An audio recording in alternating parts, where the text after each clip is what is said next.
சாலை பணியாளர்கள் போராட்டம் ஆக இப்படி வாழ்க்கையே போராட்டமாகி கொண்டிருக்கும் பொழுது ஸ்டாலின் அவர்களே எப்படி திமுக 2.0 மாறும்? 2.0 இல்ல, உங்களை ஓட ஓட விரட்டுவார்கள்.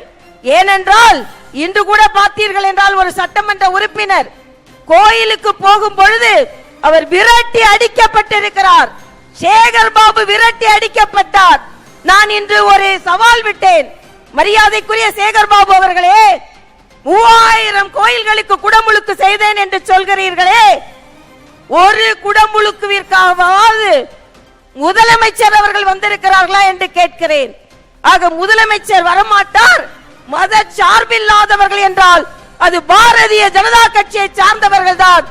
ஏனென்றால் புதுக்கோட்டை காவிக்கோட்டையாக மாறிக்கொண்டிருக்கிறது என்பது மட்டுமல்ல, இன்று ஜார்ஜ் கோட்டையை நாம் அடைவதற்கு இங்கே அடித்தளம் அமைக்கப்படுகிறது என்பதை நான் இங்கே தெரிவித்துக் கொள்கிறேன். ஏனென்றால் இன்றைய காலகட்டத்தில் மரியாதைக்குரிய மோடி அவர்களின் டபுள் இன்ஜின் கவர்மெண்ட் இங்கே வர வேண்டும் என்றால் நிச்சயமாக தேசிய ஜனநாயக கூட்டணி ஆட்சிக்கு வர வேண்டும். படிக்க வர வேண்டிய மாணவர்கள் பட்டா கத்தியோடு வருகிறார்கள். கத்தி கத்தி படிக்க வேண்டிய மாணவர்கள் கத்தியோடு வருகிறார்கள். நல்ல பாதையில் போக வேண்டிய மாணவர்கள் போதையில் வருகிறார்கள். இதே மாவட்டத்தில் இருந்து வைகோ அவர்கள் போதையை ஒழிக்க அவர் பாத யாத்திரை செல்கிறாராம். ஆனால் போதையை ஒழிப்பதற்கு இந்த அரசாங்கம் எந்த முயற்சியும் எடுக்கவில்லை. ஆனால் பேசிக் கொண்டிருக்கிறார்கள், நாடகம் ஆடிக்கொண்டிருக்கிறார்கள். நேற்றைய தினம் ஒரு பழைய ஓய்வூதிய திட்டத்தை அறிவித்திருக்கிறார்கள். அது பழைய ஓய்வூதிய திட்டமா, புதிய ஓய்வூதிய திட்டமா, இல்லை என்றால் பழைய புதிய ஓய்வூதிய திட்டமா, இல்லை என்றால் புதிய பழைய ஓய்வூதிய திட்டமா என்று யாருக்கும் தெரியாது. ஆக